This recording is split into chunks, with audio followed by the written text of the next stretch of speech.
Lapat na lapat. So, sino dumating? Septo? Ito po. PMS.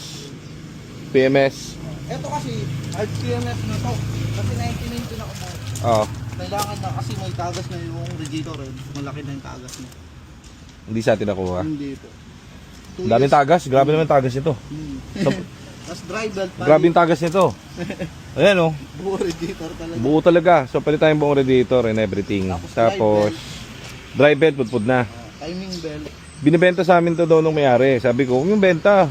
Eh kasi ako, car dealer ako, pero gagamit mo naman eh. Benta mo kapag ka tipong mag-upgrade ka. O di, ang tawag dito, mag-upgrade daw pala siya. O di, sabi ko, ayun po pwede. Pero kung bibenta mo lang dahil, may magpapagawa ka, pagawa mo na lang, madali lang na maggawin eh. Easy lang gawin eh. Ayun, papalitan, radiator. Kaso, kung kung tipo mag-upgrade ka naman at gusto mo na mas malaking cost, pinag-practicean lang daw niya pala to. Pero hindi sa amin nakuha to guys. Kumbaga, eto katulad nito, nabili niya parang last year to. Tingnan nyo, ang dami papagawa, dami leak, daming problema, nag-overheat, everything. So yung mga kotse dito, syempre bago lumabas, naintindihan na ng isang kliyente natin kung bakit matagal bumili sa atin. Kasi lahat latag. From tranny to engine to radiator, cooling system, battery, lahat, everything. So, alam naman niya. So, naintindihan ni sir. Kaya masaya yung nakabili sa atin ng Fiesta nung 1 linggo. Ito kay sir, anong gagawin? PMS lang? PMS Ito lang. yung nagpagawa sa atin ng aircon. Last 2 months. Malamig na. Hindi na daw naglolo ko kasi pinalitan na natin yung ECB? compressor nito. Compressor mismo. Pati ECB. Ba't pati compressor? Sira yung compressor dyan. Nag-stack up yung compressor nila. Kasi pinagawa sa labas. Oo. Pinaglaruan niya yung compressor. Ina na yung compressor. Pinalitan ng Magpege. Pero kung original na compressor niya, hindi sira yung compressor sigurado. ECB lang dapat. ECB lang sana.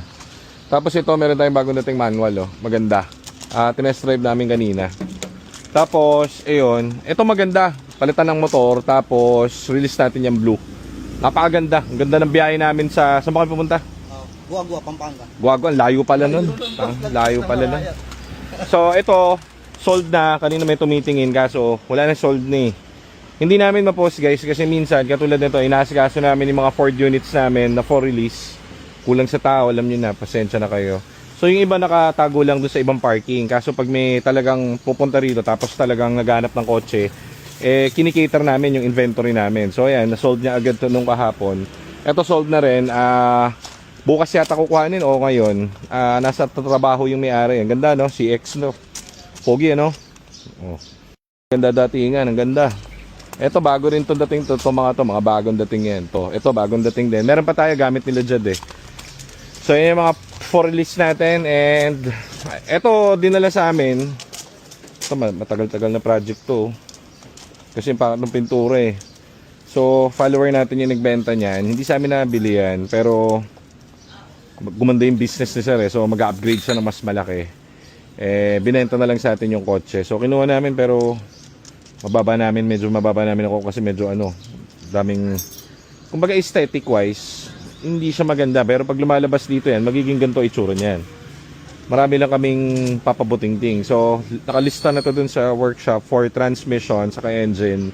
Yun muna, yung mga internals muna importante from from point A to point B. Okay? Tapos yan, aesthetic natin yung isusunod. So, ito, may buyer naman tayo lagi ng white. So, kinuha na rin namin kahit na medyo mukha siyang malungkot. Okay, so yun muna.